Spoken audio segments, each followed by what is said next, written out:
Eu conheço o lugar em que você habita, onde está o trono de Satanás, e que conservas o meu nome, e não negaste a minha fé, ainda nos dias de Antipas, minha testemunha fiel, o qual foi morto entre vocês, onde Satanás habita. Então para pensar, como eu falei lá na introdução, se realmente Satanás habita na igreja de Pérgamo, então quer dizer que Satanás habita dentro do prédio de tijolo, onde a igreja de Pérgamo se reúne? Fica estranho, não fica? Quer dizer, Jesus permitiu que as pessoas levantassem 4 paredes, cuja dentro desse espaço de 4 paredes tem um trono lá que pertence a Satanás. E Jesus permitiu eles cultuarem a Deus ali dentro, tá tudo certo. Então você percebe que você tem que parar para analisar. Ou seja, é na cidade de Pérgamo que o trono de Satanás está. Em Pérgamo, certamente o imperador da época, Herodes, Nero, seja lá quem for, um dos piores deles, certamente morava ou tinha uma sede nessa cidade chamada Pérgamo. E dali ele ditava as regras, dali ele fazia os seus ataques contra os santos. Que no caso, Antipas foi morto no meio de vocês. Ou seja, no meio de vocês onde? No meio de vocês, aí na cidade de Pérgamo, mas não dentro da igreja. Porque dentro da igreja não tem como ter trono de Satanás. A igreja de Cristo é santa, é pura, a noiva de Cristo. O corpo mesmo, o corpo de Cristo. Satanás não tem como colocar o trono dele lá dentro, porque lá não tem jeito. Satanás morde por fora, ele rodeia, ele vive rodeando. Se der brecha, ele tasca. Mas a igreja em si, o corpo, ele não tem, como é que fala? No corpo ele não pode tocar, como o João fala. No ungido o diabo não toca. Mas não é no ungido, Márcio. É no ungido corpo de Cristo. Cristo é o ungido. É nesse sentido, no corpo ele não toca. Mas naqueles que estão caminhando para fazer parte do corpo, sim, ele tem poder. E ele pode arrastar, pode causar dano. Tenho, porém, contra ti que abandonaste o seu primeiro amor. Lembra-te, pois, de onde caíste, e arrepende-te, e volta à prática das primeiras obras. Aonde é que foi que essa igreja caiu? A gente não vai conseguir identificar aqui, neste ponto. Mas a hora que a gente estiver lendo na igreja de Pérgamo e Tiatira, a gente vai conseguir se lembrar e fazer a conexão. Para ver onde é que Éfeso caiu, e outras cairão, como vem acontecendo, né?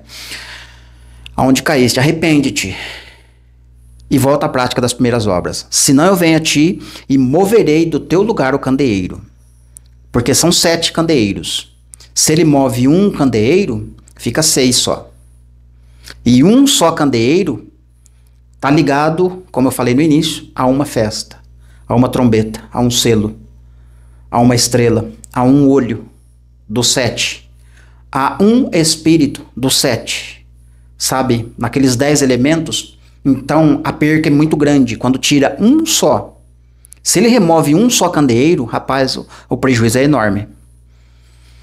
A devastação é enorme. Assim como quando as 7 estão prontas, o negócio é estrondoso também por reino das trevas. Sai da frente, Satanás, porque o bicho pega.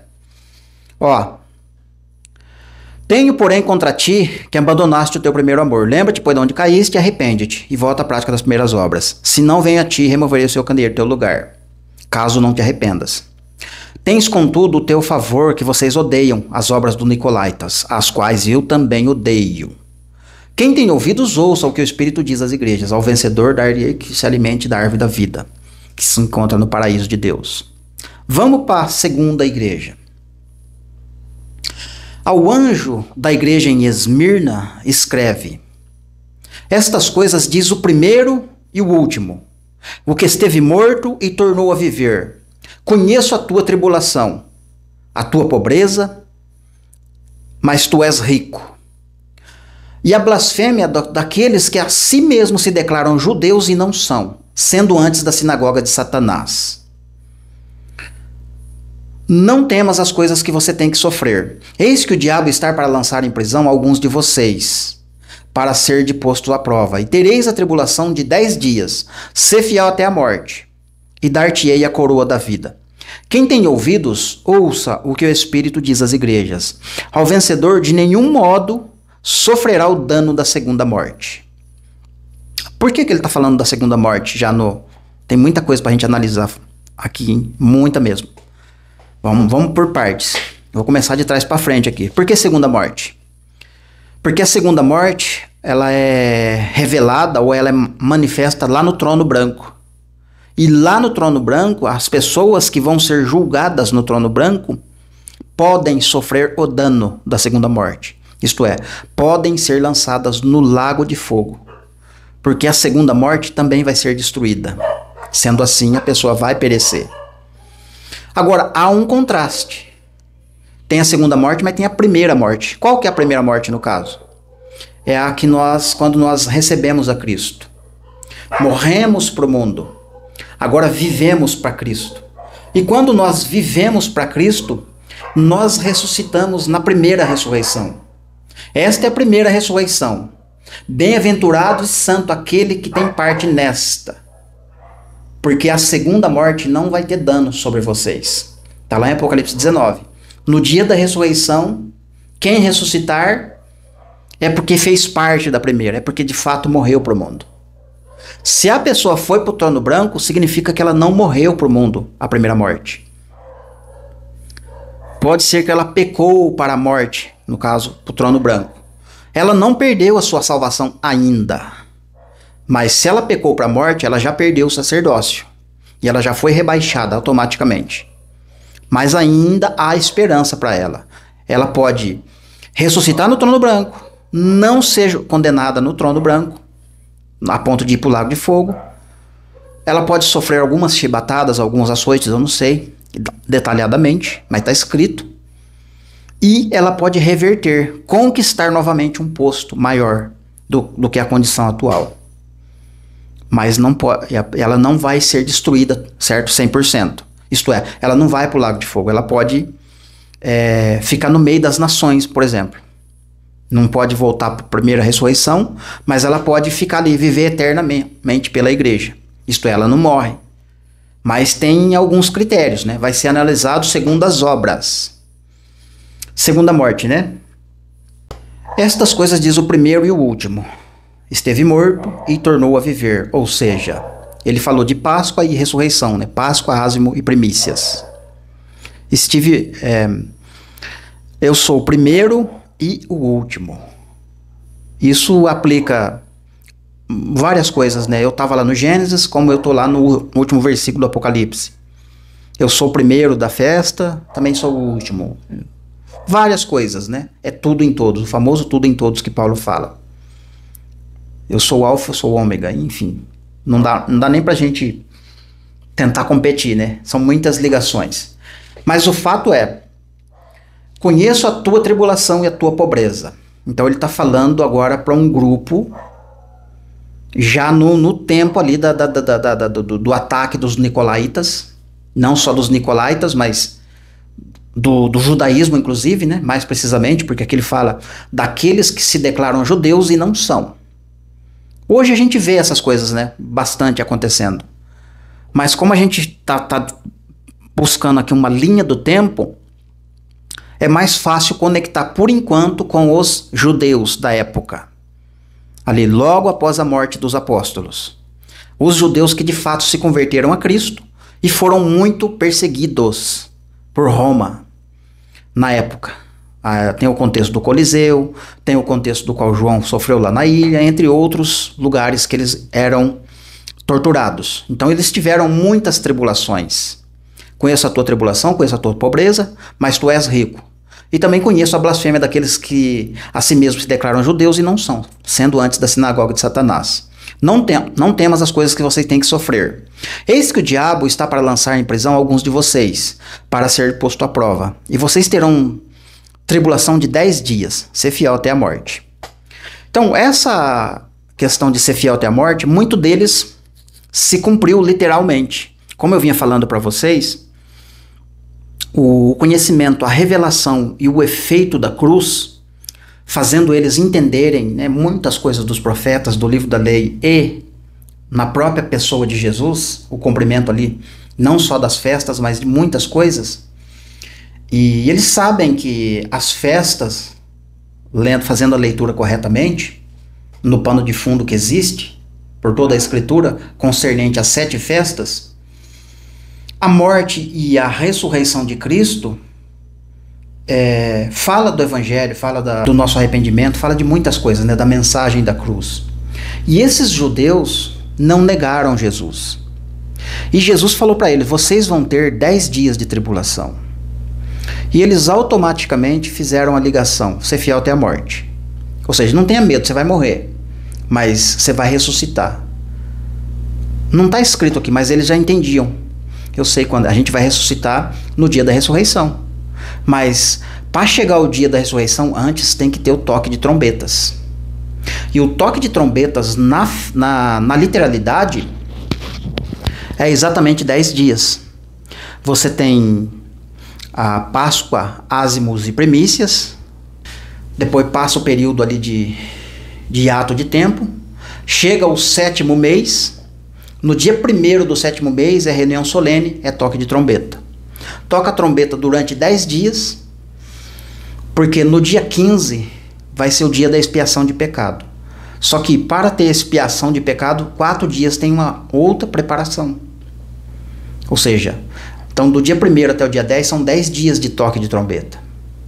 E os 10 dias de toque de trombeta, pode ser que eles ficaram exatamente 10 dias antes de morrer, ali por Nero, pelos imperadores da época, ali no Coliseu, entre outros lugares, que eles estavam sendo torturados.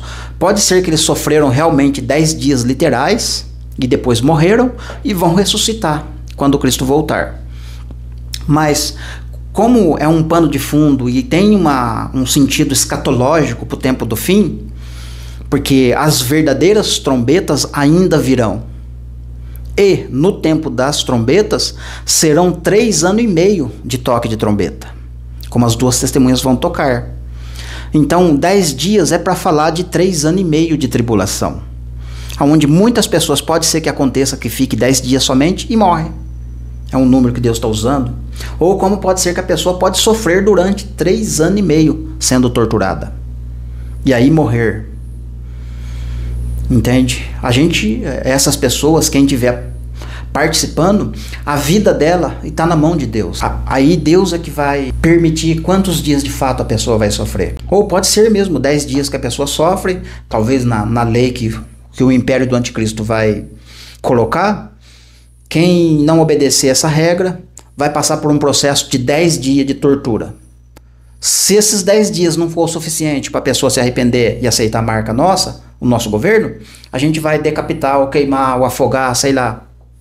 Entendeu? Pode ser que ele coloque mesmo 10 dias literais. Então, muitos santos vão ser torturados durante 10 dias e depois morrer, para ser ressuscitado no dia da redenção. Então tem duplo sentido esse trechinho aqui da igreja de Esmirna, que está falando da festa das trombetas literal, que tem 10 dias. Pode ser que o império do anticristo aplique 10 dias literais realmente de punição, como pode ser que a pessoa também possa sofrer 3 anos e meio, como o governo dele vai se estender por 3 anos e meio, até Cristo vir. Então, fica no ar aí para nós, mas os judeus da época sofreram com certeza 10 dias, como a igreja no tempo do fim vai sofrer 10 dias também, que são proféticos, pode ser literais, como pode ser 3 anos e meio. Ok. Quem tem ouvidos, ouça o que o Espírito diz às igrejas. Ao vencedor, de nenhum modo sofrerá o dano da segunda morte. Então, essa palavra, por exemplo, vencedor, você vai ver que todas as igrejas ele fala ao vencedor. E esse vencedor, mais tarde, em outra gravação, a gente vai fazer ligação com os 4 cavalos. Porque o primeiro sai aonde? E saiu um cavalo branco. Saiu vencendo e para vencer. E vocês sabem que o cavalo branco está falando do Evangelho. Está falando de Cristo, porque ele é o primeiro. E ele também é o último. Então vocês vão ver ali nos 4, eles saem para vencer, mas por causa da consequência, das atitudes, das pessoas que pertencem ou que de algum modo se ligou com Cristo, elas vão passar por este processo. Então sai para vencer, agora não sabe se de fato vai chegar lá vitorioso. Em Cristo somos mais do que vencedores. Mas não é porque Cristo já venceu por mim que eu não tenho que fazer nada. Agora tem o meu papel, a minha dedicação. As minhas obras vão definir se eu vou ser ou não vencedor. Tanto é que quando eu recebi o Evangelho, que eu comecei a praticar as boas obras, foi-me dado uma coroa. Saiu um cavalo branco vencendo para vencer com uma coroa, com uma lança. Como vai falar de espada, sabe? Então tem muita coisa para a gente fazer ligação concernente aos elementos. Éfeso e Esmirna. Vamos para a terceira igreja. A carta à igreja em Pérgamo, ao anjo da igreja em Pérgamo escreve: estas coisas diz aquele que tem a espada afiada de 2 gumes. E essa espada está lá na carta aos Hebreus, capítulo 4. Sonda a mente, coração, junta a medula. E lá mesmo naquele capítulo, naquela sequência, vai dizer também daqueles que vão retroceder, daqueles que é impossível trazer ao arrependimento.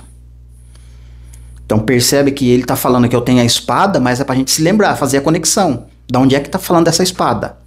E que essa espada mais tarde, na vinda dele, ele vai usar. Não só na vinda, como ele vai falar aqui eu não sei se é para essa aqui exatamente ou mais para a próxima, que ele vai falar da espada também, que vai lutar contra ela. Então vamos lá, vamos ler. Vamos ler para a gente absorver mais. Estas coisas diz aquele que tem a espada afiada de 2 gumes. Eu conheço o lugar em que você habita, onde está o trono de Satanás, e que conservas o meu nome, e não negaste a minha fé, ainda nos dias de Antirpas, minha testemunha fiel, o qual foi morto entre vocês, onde Satanás habita. Então para pensar, como eu falei lá na introdução, se realmente Satanás habita na igreja de Pérgamo, então quer dizer que Satanás habita dentro do prédio de tijolo, onde a igreja de Pérgamo se reúne? Fica estranho, não fica? Quer dizer, Jesus permitiu que as pessoas levantassem 4 paredes, cuja dentro desse espaço de 4 paredes tem um trono lá que pertence a Satanás. E Jesus permitiu eles cultuarem a Deus ali dentro, tá tudo certo. Então você percebe que você tem que parar para analisar. Ou seja, é na cidade de Pérgamo que o trono de Satanás está. Em Pérgamo, certamente o imperador da época, Herodes, Nero, seja lá quem for, um dos piores deles, certamente morava ou tinha uma sede nessa cidade chamada Pérgamo. E dali ele ditava as regras, dali ele fazia os seus ataques contra os santos. Que no caso, Antirpas foi morto no meio de vocês. Ou seja, no meio de vocês onde? No meio de vocês, aí na cidade de Pérgamo, mas não dentro da igreja. Porque dentro da igreja não tem como ter trono de Satanás. A igreja de Cristo é santa, é pura, a noiva de Cristo. O corpo mesmo, o corpo de Cristo. Satanás não tem como colocar o trono dele lá dentro, porque lá não tem jeito. Satanás morde por fora, ele rodeia, ele vive rodeando. Se der brecha, ele tasca. Mas a igreja em si, o corpo, ele não tem, como é que fala? No corpo ele não pode tocar, como João fala. No ungido o diabo não toca. Mas não é no ungido, Márcio. É no ungido corpo de Cristo. Cristo é o ungido. É nesse sentido, no corpo ele não toca. Mas naqueles que estão caminhando para fazer parte do corpo, sim, ele tem poder. E ele pode arrastar, pode causar dano. Vamos lá. Tenho, todavia, contra ti algumas coisas, pois que tens aí os que sustentam a doutrina de Balaão, o qual ensinava Balaque a armar ciladas diante dos filhos de Israel, para comerem coisas sacrificadas a ídolos e praticarem a prostituição. Então, literalmente, Balaão pecou. Balaão foi um profeta que vendia, foi comprado, melhor dizendo. Foi comprado. E quando ele foi comprado, ele ele conseguiu armar ciladas para o povo de Israel, e o povo se prostituía. E quando se prostituía, morria. Porque lá no deserto não tem vez, né? O castigo é rápido. O castigo é na hora. O mal é eliminado na hora. Vamos lá, vamos continuar. 15. Outros sim. Ou seja, ele está dizendo, eu tenho contra ti algumas coisas. Ele não diz que é uma, algumas. Então essa igreja já estava com vários problemas. Entendendo inclusive a linha do tempo que nós estamos trabalhando.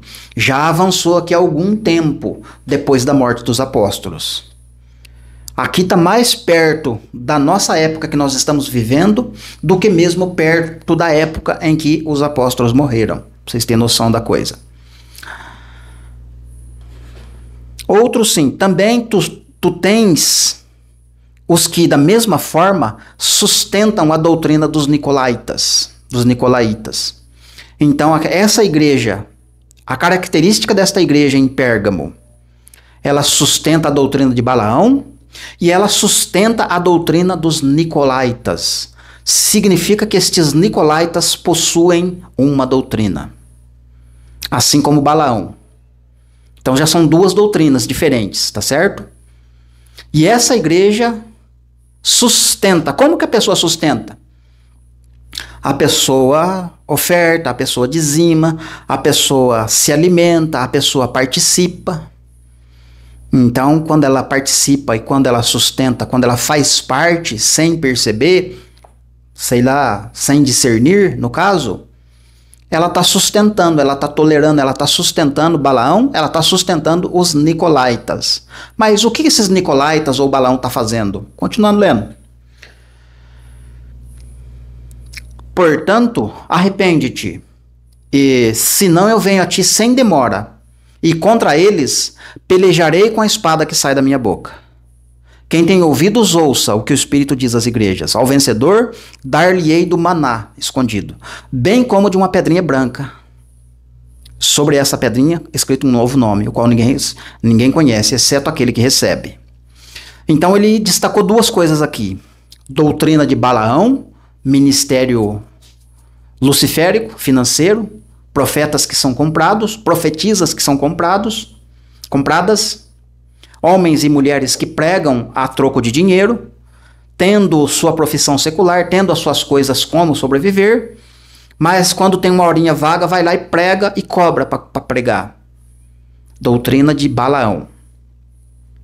Mas, certo? Então Balaão está ligado a falso profeta, está ligado a pregação.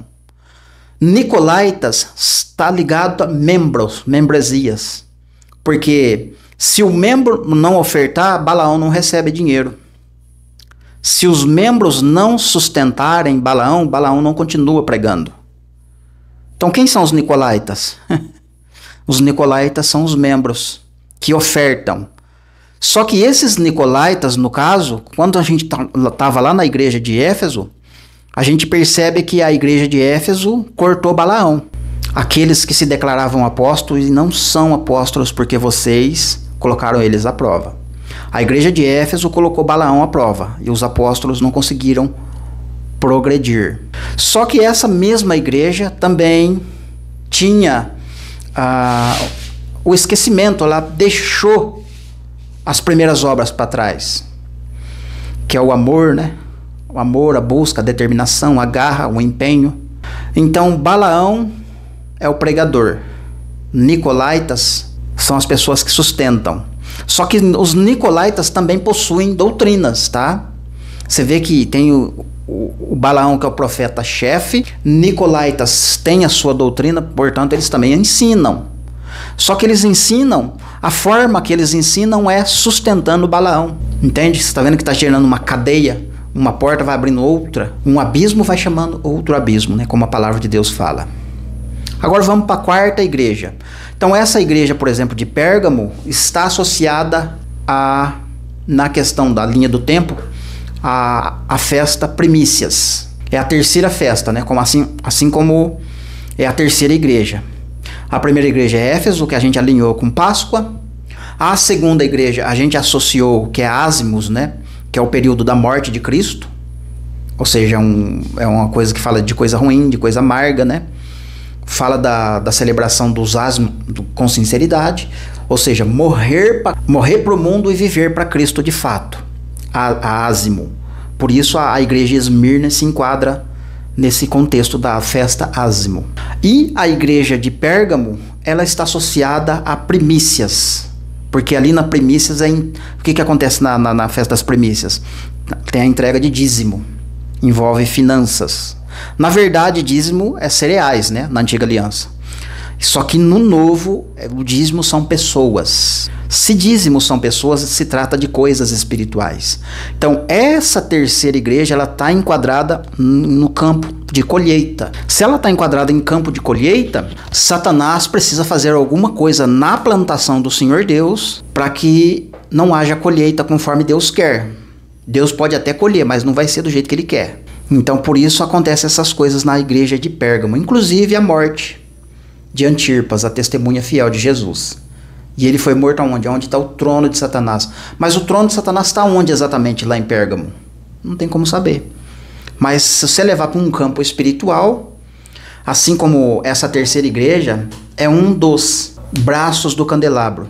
Essa terceira igreja, ela tem como pano de fundo a festa primícia, que fala de dízimo, que é entrega de resultado. É culto, né? Tem muita coisa, queridos, que a gente precisa ligar, mas eu não posso tentar aqui colocar todos os elementos num só vídeo. Não dá, não tem jeito, gente. A gente acaba atropelando a sequência das coisas. Então vamos lá.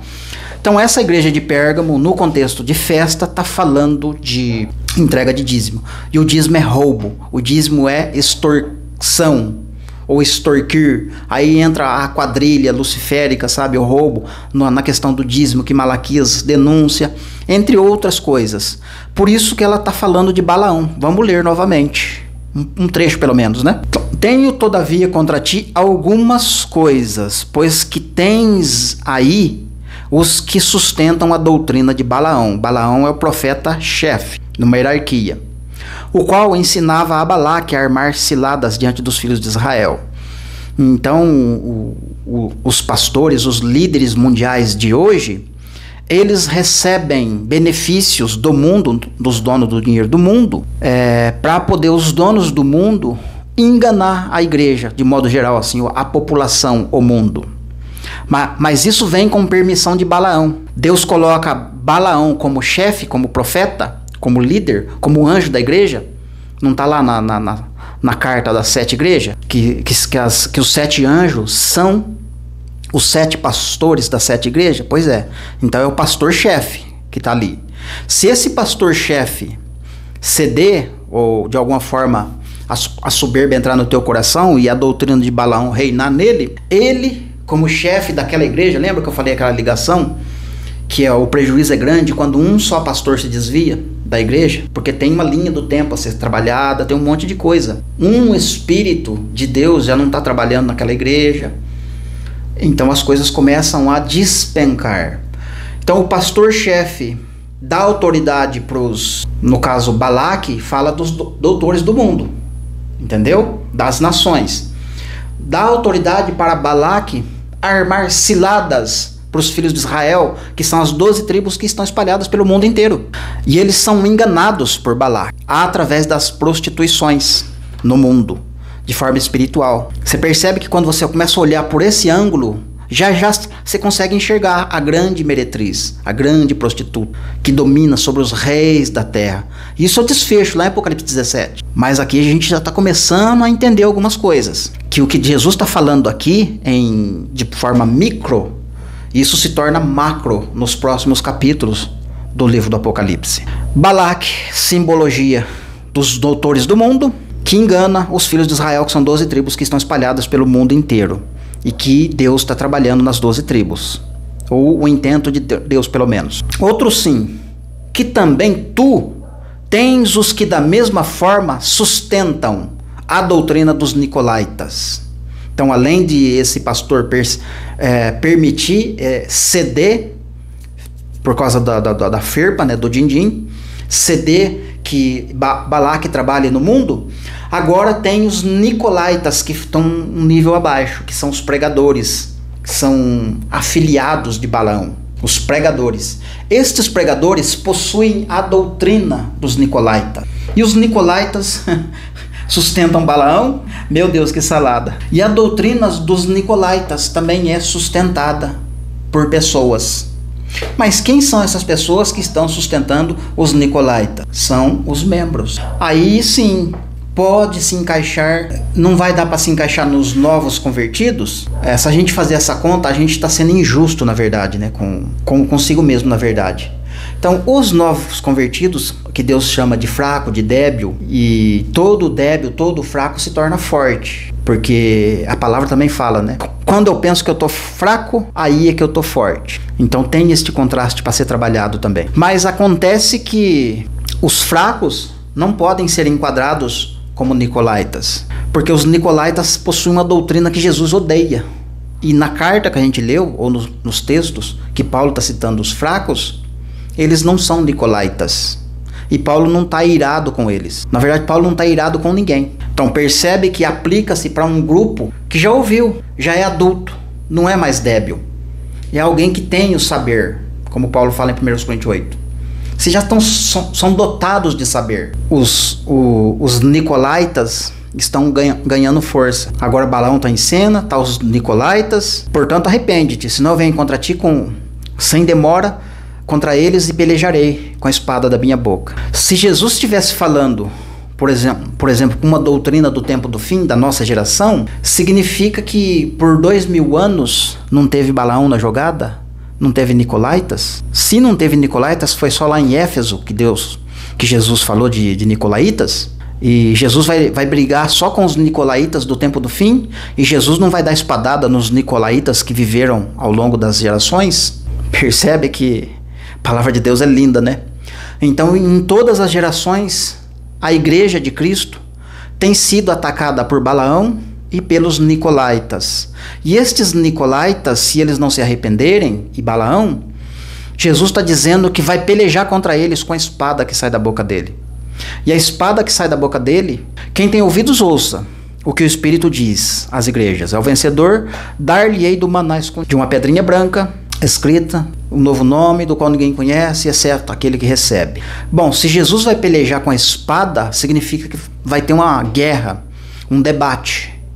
Quando é que acontece esse debate, essa guerra, que Jesus está contra os nicolaítas? Quando é que Jesus está usando essa espada afiada da boca dele para combater os nicolaítas e os Balaãos da vida? Para pensar. Em todo o tempo Jesus está lutando com essa espada. Em todo o tempo Jesus está falando contra nicolaítas, porque ele odeia. E na verdade, na próxima carta que a gente vai ler, na próxima igreja, Jesus também vai revelar, eu dei tempo para eles se arrependerem. Só que eles não querem se arrepender, eles não querem abandonar a imoralidade. Você vê que Jesus vai revelando de porção por porção.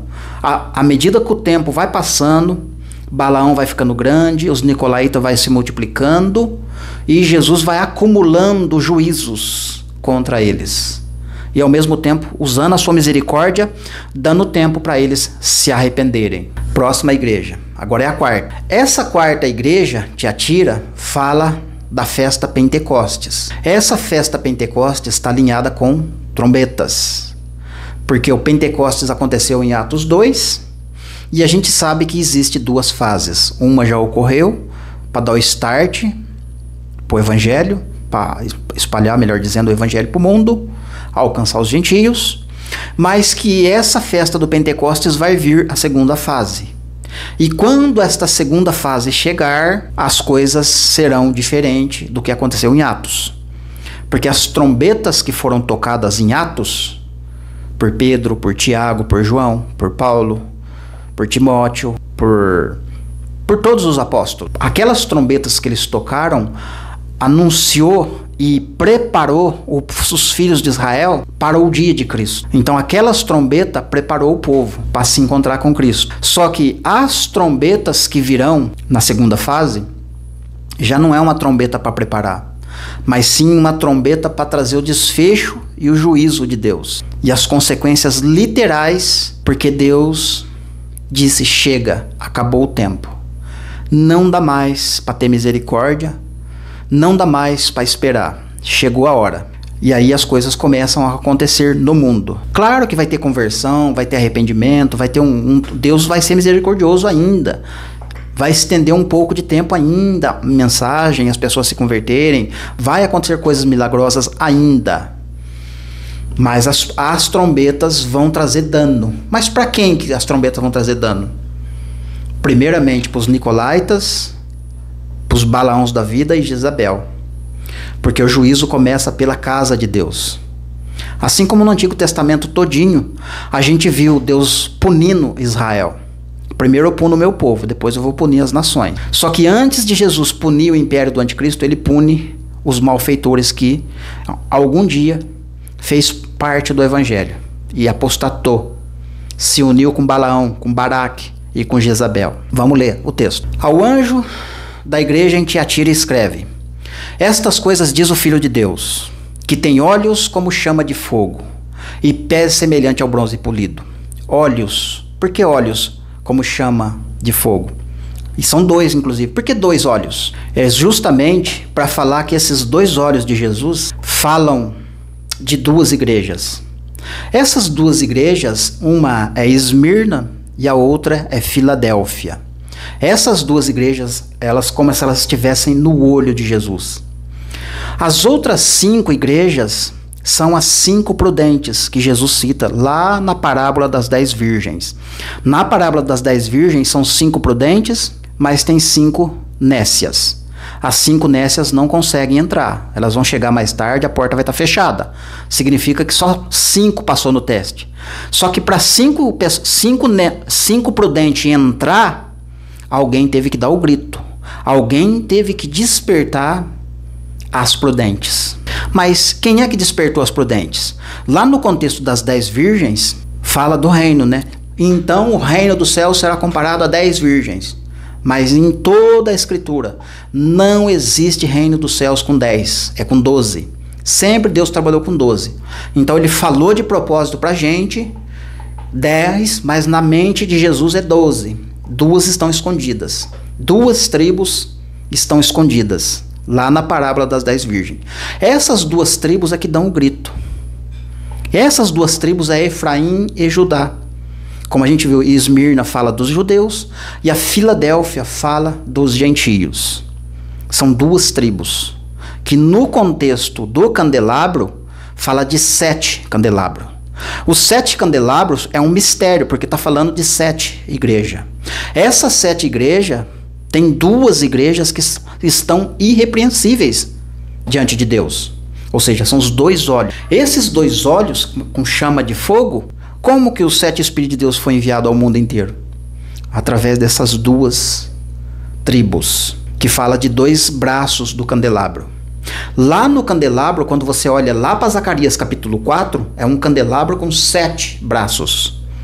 Só que aqueles 7 braços do candelabro está recebendo azeite de 2 oliveiras. Não é o candelabro que alimenta a oliveira, é a oliveira que está alimentando o candelabro. E são 2 oliveiras alimentando o candelabro.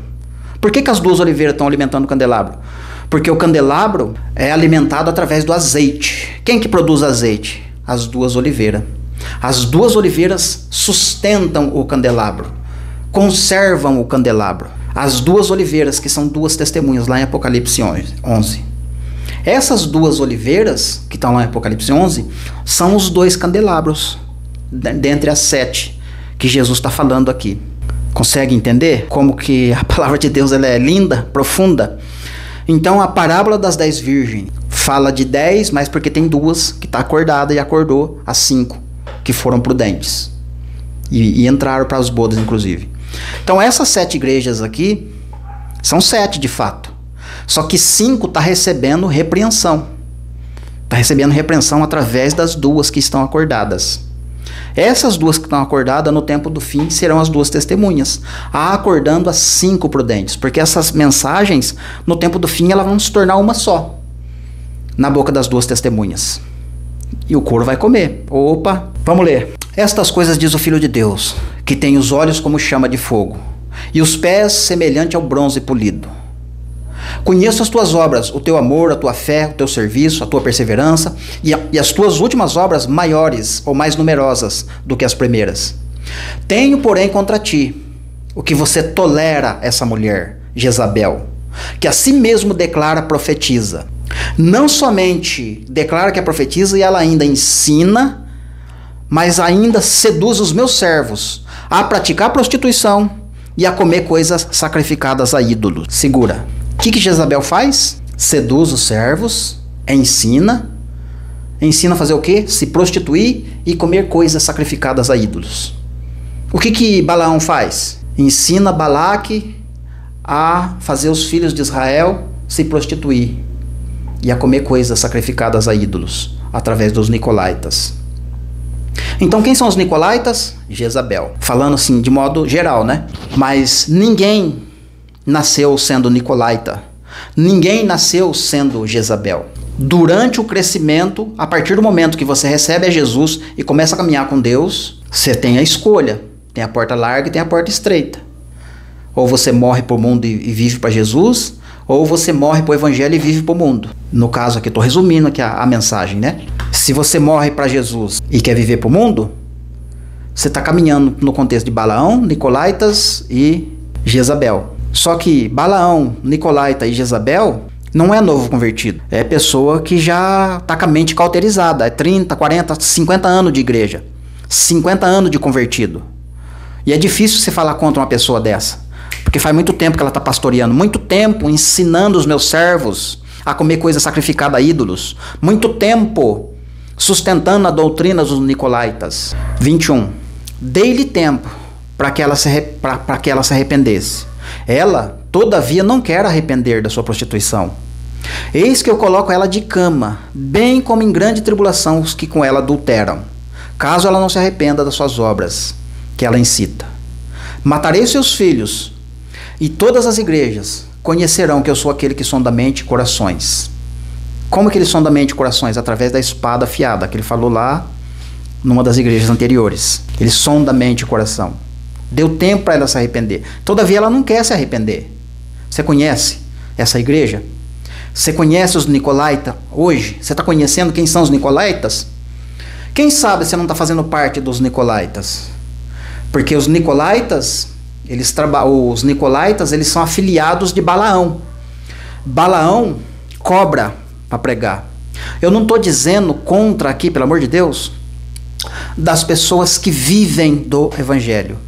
A pessoa que vive do evangelho, verdadeiramente, é Deus que sustenta essas pessoas, e essas pessoas nunca vêm a público pedir oferta, pedir dinheiro, pedir ajuda, pedir arrecadação para isso, para aquilo outro. Jamais você vai ver um servo de Cristo mendigar o pão. Hoje eu já sou velho, mas eu já fui moço. Nunca vi um justo mendigar o pão. Então, quem é sustentado por Deus não vive mendigando. Se a pessoa está mendigando, está pedindo, porque tem campanha, porque é isso, porque é aquilo outro, está no contexto de Balaão e nicolaíta. Ah, não, porque eu vou construir uma igreja para salvar as pessoas, para falar do evangelho, é porque é isso. Ah, desculpa, não, porque tem que pagar força, porque tem que pagar não sei o quê. Sinto muito. Está no contexto de Balaão, está no contexto de nicolaítas, está no contexto de Jezabel, porque pertencem à mesma família. Tiveram a opção, tiveram tempo para se arrepender, tiveram tempo para resolverem as suas vidas. E aqui é a quarta igreja, quarto tempo, ou seja, aqui está chegando, não está dentro da última semana. Aqui as duas testemunhas já estão começando a bater firme, porque aqui está entrando para metade da semana, porque aqui está revelando quem é Jezabel. Quais são as obras de Jezabel? Jezabel ensina as pessoas a se prostituir através de alimentos oferecidos a ídolos.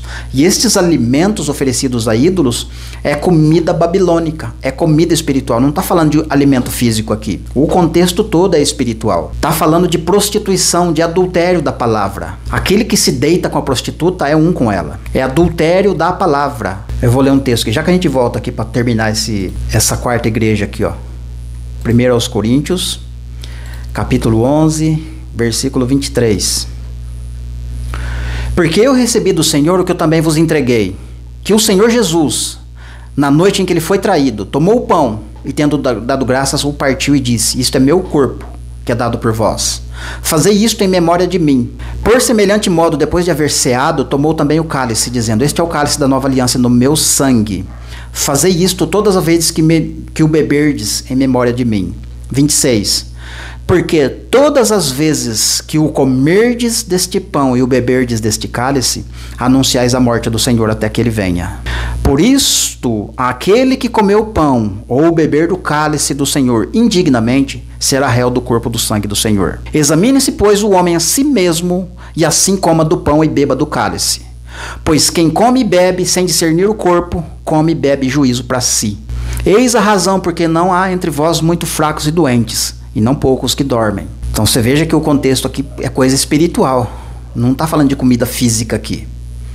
Paulo está falando, um pouco antes, inclusive, ele fala que ele está repreendendo a igreja. Ele fala lá, inclusive: olha, eu não quero que vocês se assentem na mesa do Senhor e na mesa dos demônios. Porque as coisas que Israel no passado, o Israel da carne, sacrificavam, era a demônios que eles sacrificavam. E eu não quero que vocês tornem participantes da mesa dos demônios e da mesa do Senhor. Ou seja, Paulo está repreendendo e dando um alerta que o corpo de Cristo, o alimento que eu comecei falando na introdução, é uma comida espiritual. E essa comida espiritual, para comer ela, tem que discernir o corpo. Porque se não discernir o corpo corretamente, come e bebe juízo para si. Se o sangue, se o pão e o sangue traz vida para a pessoa, como que a pessoa está comendo e bebendo? Juízo para si. Se não fazer essa aplicação da qual estou tentando passar para vocês, que a igreja do Senhor Jesus é o pão. A igreja do Senhor Jesus é este sangue, este alimento. E quando a igreja do Senhor Jesus transmite, libera o evangelho genuíno, as pessoas estão comendo. E quando elas estão comendo e bebendo o evangelho genuíno, elas estão anunciando a morte do Senhor Jesus até que ele venha. Não é para mim comer um pedaço de pão e um suco de uva, fazer isso uma vez por mês, que isso vai anunciar a morte de Jesus até que ele venha. Porque isso está ligado com a Páscoa lá, com o coelho, com o ovo de Páscoa, inclusive. Não tem cabimento, gente. O corpo, o cordeiro que foi morto, é o cordeiro, é o nosso cordeiro pascal. É esse cordeiro que vamos comer, é esse pão que a gente vai comer. Esse pão vivo que desceu do céu, inclusive. Esse pão vivo precisa ser discernido. Não é através de alimento físico que eu não vou comer o cordeiro, ou que vai me interferir em alguma coisa na minha vida, na minha salvação. É o alimento espiritual que é oferecido a ídolos. E quando cai no contexto de Balaão, Nicolaita e Jezabel, são comidas, são mensagens, são pregações que estão sendo liberadas como alimento. E este alimento são alimentos oferecidos a ídolos. Não é oferecido a Jesus. E quando as pessoas se alimentam desta comida espiritual, as pessoas estão comendo, sendo enganadas, praticando a prostituição, a adulteração da palavra de Deus, se tornando uma prostituta. E aí vem condenação. Porque a pessoa não está discernindo o corpo. E o corpo de Cristo, como eu estou falando aqui para vocês, precisa ser examinado. E cada um de nós tem que fazer esse exame. Examine-se, pois, o homem a si mesmo, para depois comer. Claro que tem uma aplicação pessoal para cada um. Ah, tá, eu vou comer aqui e depois eu vou ali praticar pecado. Ou eu pratico pecado e depois venho comer. E vice-versa. Ainda que isso é real mesmo, é verdadeiro, claro. Eu tenho que me cuidar, me santificar, tudo mais. Quanto mais eu me santifico, melhor fica para mim se alimentar da palavra. Mas num campo geral, de uma forma mais profunda, mais aguda, Deus está falando do seu corpo, da sua igreja. E a sua igreja, o alimento que ela oferece é puro e santo, porque está falando do cordeiro que foi morto. Agora, quando se envolve pelo segundo caminho, pelas opções que Deus está dando aqui, deixando no ar, a pessoa está caminhando junto com Jezabel, está tolerando Jezabel. Jezabel está ali, não está ali no mesmo espaço físico às vezes, entende? Só que está na mesma onda. Às vezes está numa cidade, outro está num outro estado, só que a mensagem é alinhada. É isso que eu quero que você entenda. Tá lá, a Jezabel tá em Jundiaí, e o Nicolaita tá lá em Maceió, Não interessa se a mensagem estiver alinhada, são farinha do mesmo saco. Não precisa estar perto. A Jezabel não precisa estar lá junto com você. É quando você ouve a mensagem distorcida, você está fazendo parte de Jezabel. Você está alimentando, você está sustentando os nicolaítas. Porque isso está fazendo com que as pessoas comam alimentos oferecidos a ídolos. E isso é uma cilada. E as pessoas se prostituem. E quando as pessoas se prostituem, Jesus precisa corrigir. Matarei os seus filhos, e todas as igrejas conhecerão que eu sou aquele que sonda mentes e corações. E não tem essa doutrina. E que não conheceram, como eles dizem, as coisas profundas de Satanás. Então, a igreja de Cristo, que vai ser reconhecida, que Deus vai mostrar para o mundo inteiro que ele amou essa igreja não conheceu essa doutrina, não praticou. E ainda quem pertence a Jezabel, a galera aí que está sendo repreendido, conhece as coisas profundas de Satanás, mas não quer se arrepender. Sabe que é errado, sabe que é de Satanás, mas está ali, está envolvido no meio. E eis que a prosto de cama, bem como em grande tribulação os que com ela adulteram, caso não se arrependam das obras que ela incita. Matarei seus filhos, e todas as igrejas conhecerão que eu sou aquele que os ama, que sonda mente e corações. E vos darei a cada um segundo as vossas obras. Digo, todavia, vós outros, os demais de Tiatira, tantos quantos não têm essa doutrina e não a conheceram, como os outros dizem, as coisas profundas de Satanás, outra carga não jogarei sobre vocês. Tão somente conserva o que vocês têm, até que eu venha. E ao vencedor, e guardar até o fim as minhas obras, eu lhe darei autoridade sobre as nações. E com o cetro de ferro as regerá, e as reduzirá em pedaços, como que fossem objetos de barro. Assim como também eu os recebi de meu Pai, dar-lhe-ei ainda a estrela da manhã.